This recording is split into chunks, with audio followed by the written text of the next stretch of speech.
Bismillahirrahmanirrahim. Alhamdulillahirabbil alamin wa bihi nasta'in ala umuri dunya waddin.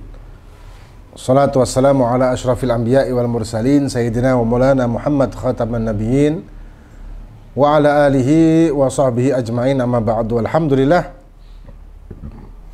kita melanjutkan kajian kitab Tadhkiratus Sadidah yang disusun oleh As-Sayyid Hasan bin Ahmad Al-Kaf. Dan kita di pembahasan yang terakhir itu masalah tentang sunnah-sunnah jamaah,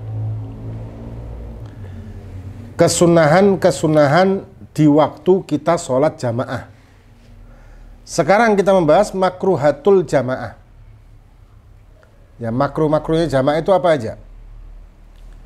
Dikatakan makruhnya jamaah itu kathiratun minha, banyak sekali. Antara lain, yang pertama, kaunul imam fasikon au mubtadi'an. Imamnya fasik. Ya, fasik secara terang-terangan ini ya. Misalkan dengan terang-terangan dia melakukan minum khamr atau apa begitu. Atau mubtadi'an atau ahli bid'ah. Imamnya ini ahli bid'ah. Nah, bid'ah ini yang dimaksud yang sudah sering kita bahas. Bid'ah itu ada macam-macam. Imam Syafi'i membagi menjadi dua. Dan ulama di mazhab Syafi'i bahkan menjadi 5 bagian dari bid'ah itu sendiri. Nah, yang dimaksud di sini ahli bid'ah atau mubtadi'ah adalah bid'ah sayyi'ah. Bid'ah yang jelek atau yang buruk. Yang bid'ah yang sayyi'ah itu adalah yang bertentangan dengan Quran dan hadis. Udah itu aja. Yang tidak bertentangan, bid'ah hasanah. Kemudian yang kedua, kaunul imam aklaf ay lam yukhtan. Tapi ini bahaya juga. Kenapa? Kalau imamnya tidak berkhitan, takutnya masih ada najis ketika dia istinja, belum bersih. Kecuali harus dibuka yang sedemikian rupa itu supaya bisa membersihkan, kan ribet. Nah, jadi kalau orang yang berkhitan itu takutnya masih menyimpan najis, otomatis sholatnya tidak sah. Karena menyimpan najis ketika istinja yang tidak sempurna dan butuh perjuangan lebih keras ya kalau misalkan belum khitan itu. Maka itu hukum khitan ini adalah wajib. Setelah baligh wajib, sebelum baligh sunnah, dan lebih afdol khitan sebelum baligh daripada khitan setelah baligh.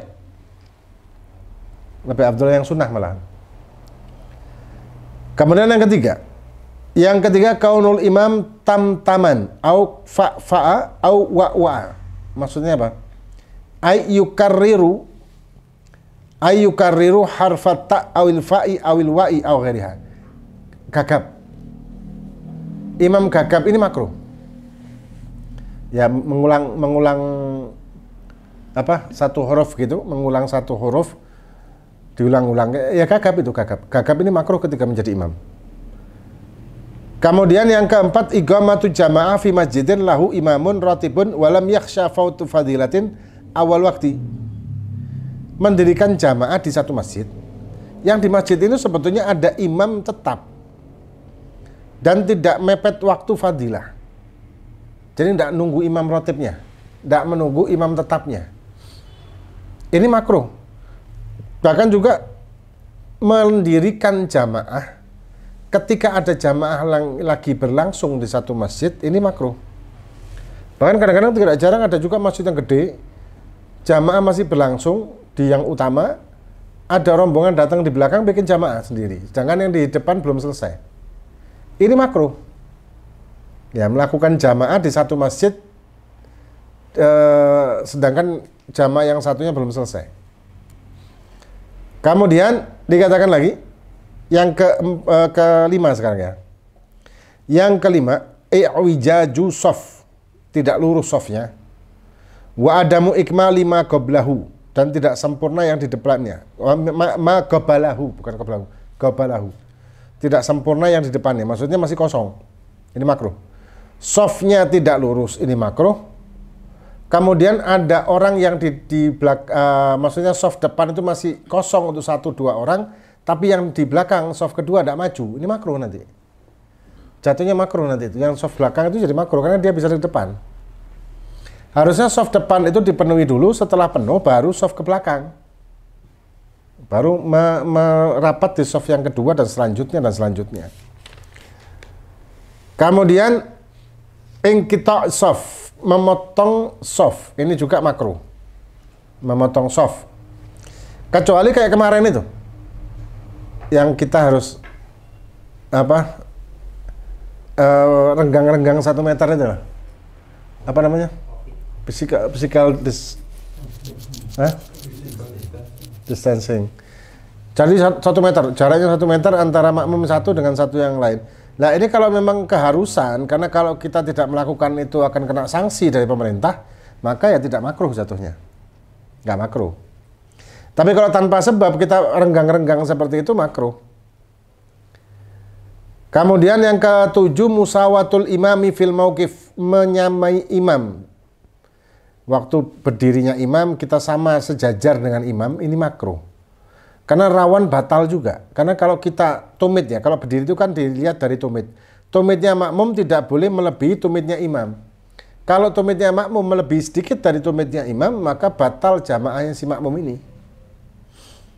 Nah kalau sejajar makruh. Kemudian yang ke-8, muwafaqatul imam fil af'al, ay muqaranatuhu. Barengi imam. Barengi imam digerakkan, di rukuk, sujud, pokoknya digerakkan. Ini makruh. Illa fi thalathi masail fatusannul muqaranah. Kecuali ada 3 masalah yang sunnah berbarengan dengan imam. Yaitu yang pertama, indah takmin. Kalau mengucapkan amin, imamnya amin, makmumnya sunnah barengan. Kemudian yang kedua, wa inda su'ali rahmah. Dan ketika menjawab atau memohon rahmah dari Allah dari bacaan ayat-ayat tertentu. Ini sunnah barengan. Ayat-ayat tertentu itu bisa kita setelah selesai imam membaca surat-surat apa ayat-ayat tertentu, kita sunnah untuk misalkan Allahumma hasibni bihasab hisaban yasira, misalkan Allahumma adkhilni jannah bighairi hisab, misalkan, atau macam-macam ya, tergantung ayatnya. Nah, ini barengan dengan imam. Imam juga membaca doa itu, ini hukumnya sunnah. Dan si makmum juga membaca barengan dengan bacaan imam. Ini tidak makruh. Wa inda so'ali rahmah inda dzikriha, kalau ketika dibaca si imam. Wal isti'adzah minal adzabi inda dzikriha juga sama.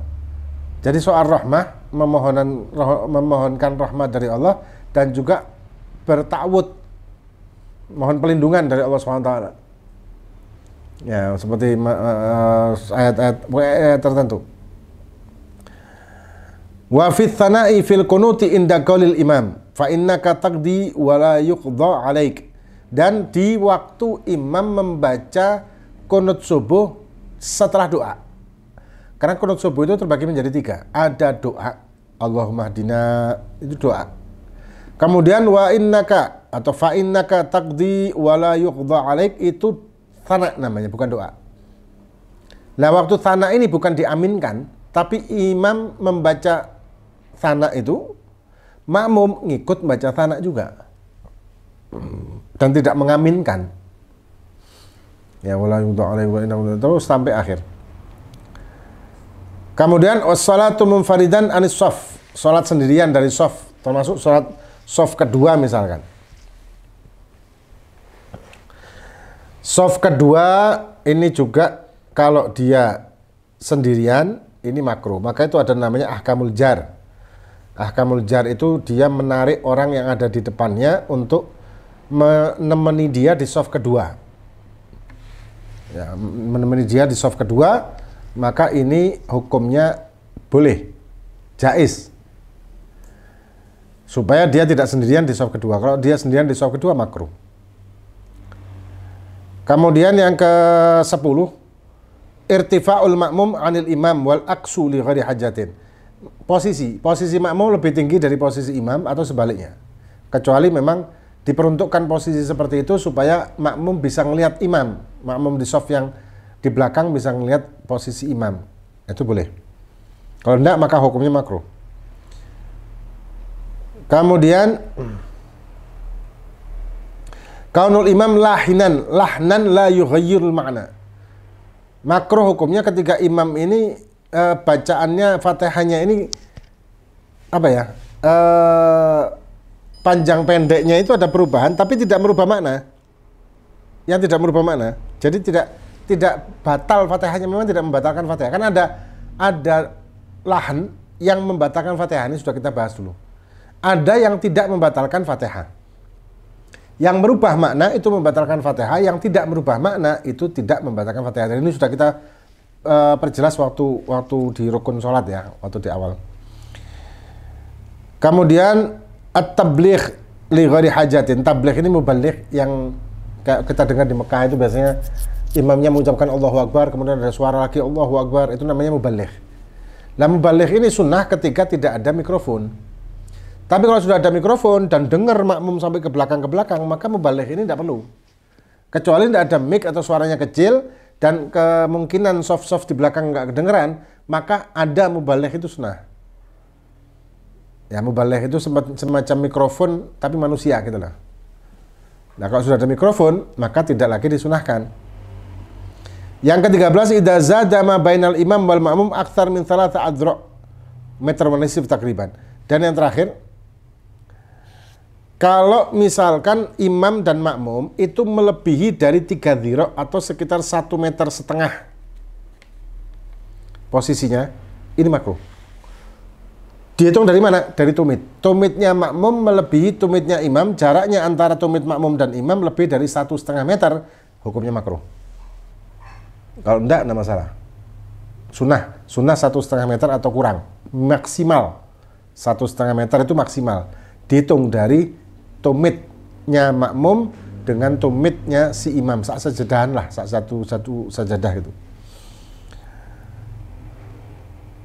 Kemudian wadhabitul mufawwitil fadilah, yang poin yang bisa menghilangkan fadilah jamaah itu adalah kullu makruhin fi sholatil jamaati yufawwitu fadilataha. Semua makruh di dalam sholat jamaah itu menghilangkan fadilah jamaah walaupun sah. Ada jamaah yang sah tapi tidak ada fadilahnya. Kalau jamaah yang ada fadilahnya pasti dari jamaah yang sah. Wallahu a'lam bishawab. Fatihah billahi fakana fil Nabi al-Fatihah. Waladhdallin, amin.